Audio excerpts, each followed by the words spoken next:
Mic check 1 2. It's the Y2K collector here, just sitting down, getting in a little bit of reading while I sip a cup of coffee. And normally I try not to drink coffee this late, but I was, going around with the kids all day. And when you have kids, you'll quickly realize that the only real quiet time that you get is usually when they go to bed. So sometimes if I want to get any real work done, like get a couple of 2 3 solid hours of work in, sometimes it's best to do that when the kiddos have gone off to sleep and the house is pretty quiet. So that's why I'm getting my coffee in. Plus it's Friday night. I know a lot of times people look at Friday night as the time where they can kick back and relax and unwind, but that's actually the time where I can actually put in a lot more work. Just because the next day it should be a little bit easier. I'll have a little bit more time and to work on some of my own projects and things like that. But what I wanted to talk about in this video today is the flood of pity me content that I see going on, or feel sorry for me content. And I'll explain to you what this content is, like the pity me, feel sorry for me content that I'm seeing. Now, I am I'm an entrepreneur. I believe in going out there and getting it. I believe in controlling your destiny. I have a sales background. I have a business background. And so when life throws me lemons, I've learned how to make some pretty damn good lemonade and turn that lemonade into an awesome lemonade stand and cash that in. And so what I typically look for on YouTube outside of like video game content and things like that is I'll usually look up like real estate content on YouTube. I watch a lot of that. I watch a lot of economics. I also watch things related to the job market and just things like that. And what I've noticed in these last 6 to 9 months, especially here on YouTube, is one of the latest trends is for people to get on the internet and just share how broken they are. Now, let me just give a disclaimer. I understand that sometimes there is strength. People find strength in speaking their truth. People can find strength in sharing their, sharing their story, sharing, maybe a traumatic or a tragic event that they've had, and they share their testimony of how they've overcome.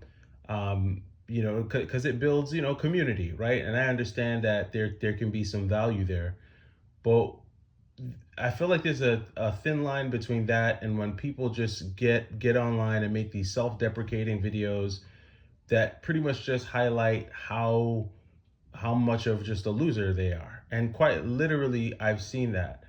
On top of that, what I've seen is I'm seeing more and more people get online and talk about, their financial situation, if they're broke, or the most recent trend, the biggest one right now is everyone getting online and talking about how they lost their job and how they've been laid off and how they don't know what they're going to do. Now, again, I totally understand the value in people sharing their testimony. I totally can get a person who gets online, shares something bad that's happened to them, but then who turns it around and shares, what they're doing to overcome. I think there's value in that. But this whole self-deprecating, this whole I'm a loser thing, I don't think it's really healthy for most people. And I think it's a bad move for a lot of people. And what I tend to see more is I tend to see more women doing the I got laid off videos. I haven't seen as many of those videos come from men, but what I have seen more from men is, I'm 35, I still live in my mom's basement and I'm a loser. Or I'm 40 and I don't have any retirement and I'm a loser. Or I didn't save. Or I'm 50 and I'm single with no kids. And I've seen all these types of videos. And, a lot of times these videos just come off like pity me content. And I don't know, maybe there's a real economy around that, but I just can't get behind that. I've never been like a pity me, feel sorry for me type of person. And, even when bad things have happened to me in my life, I don't sit down and cry about it, because guess what happens when you spend 20 minutes crying about something? The tears stop and your problems are still right there where you left them when you first started crying in the first place. So you could save yourself the 20 minutes and the half a pint of tears, and get up and go do something about it, and fix the situation.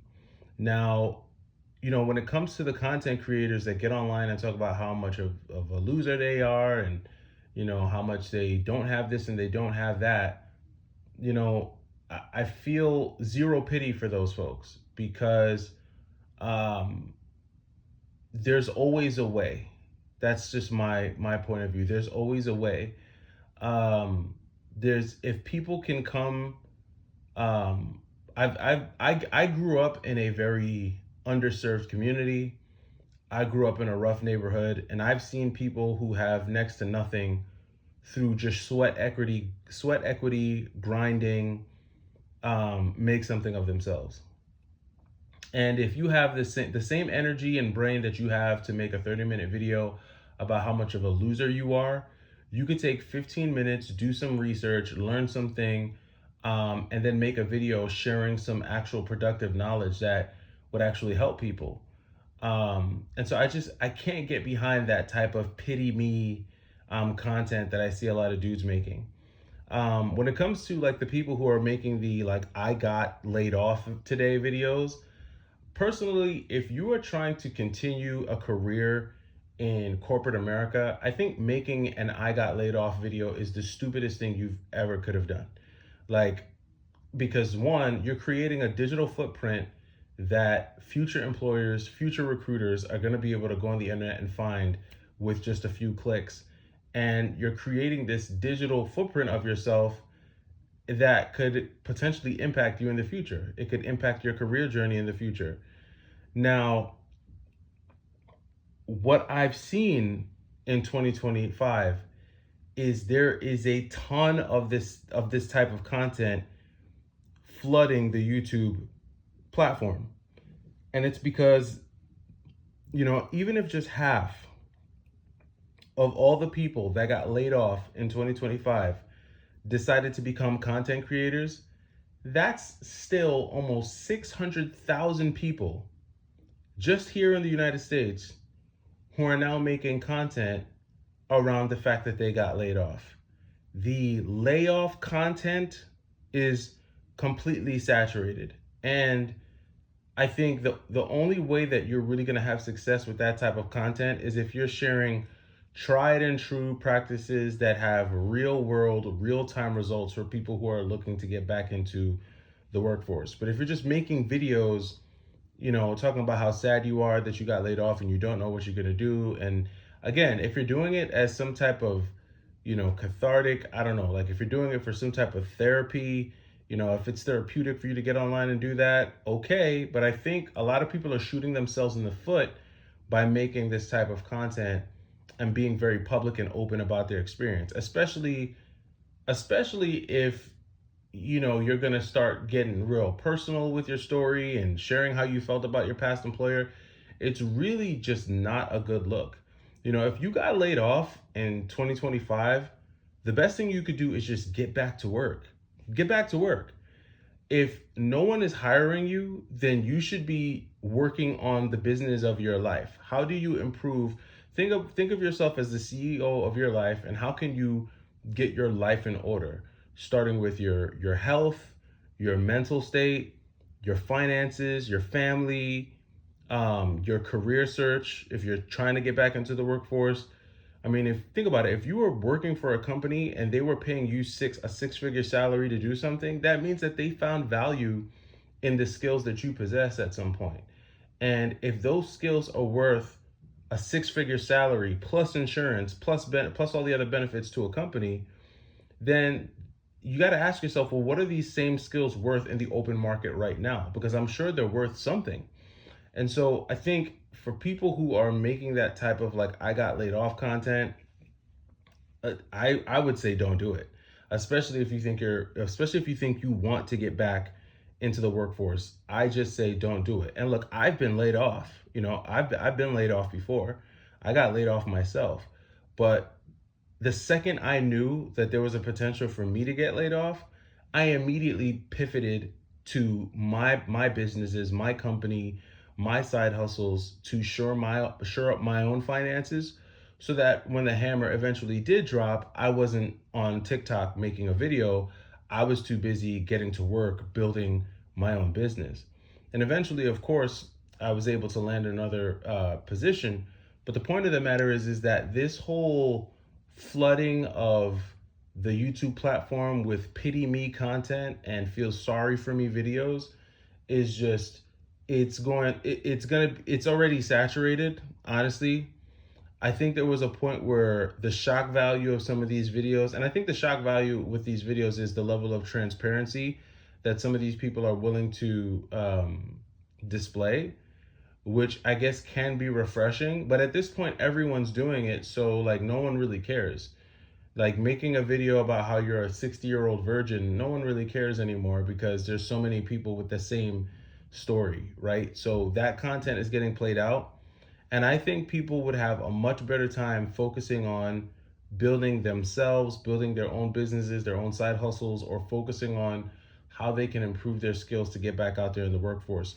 One of my favorite books is Crush It by Gary Vee. I got this book back in the early 2000s, and it's a book that I return to a couple times a year just to remind me that, you know what, when you have a passion about something and you're passionate about doing something, building a business, building a legacy, you kind of just have to get hyper focused on it and, let that be the thing that drives you. And there are things that I'm passionate about.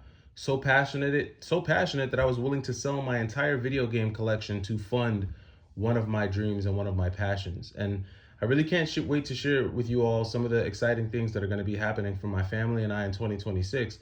But I just wanted to make this video just to say, cut it out with the pity me content. I mean, get up, go do something productive, build something, make something, learn something, and I guarantee you'll feel a lot better when you do that than you would if you just made some kind of feel sorry for me video.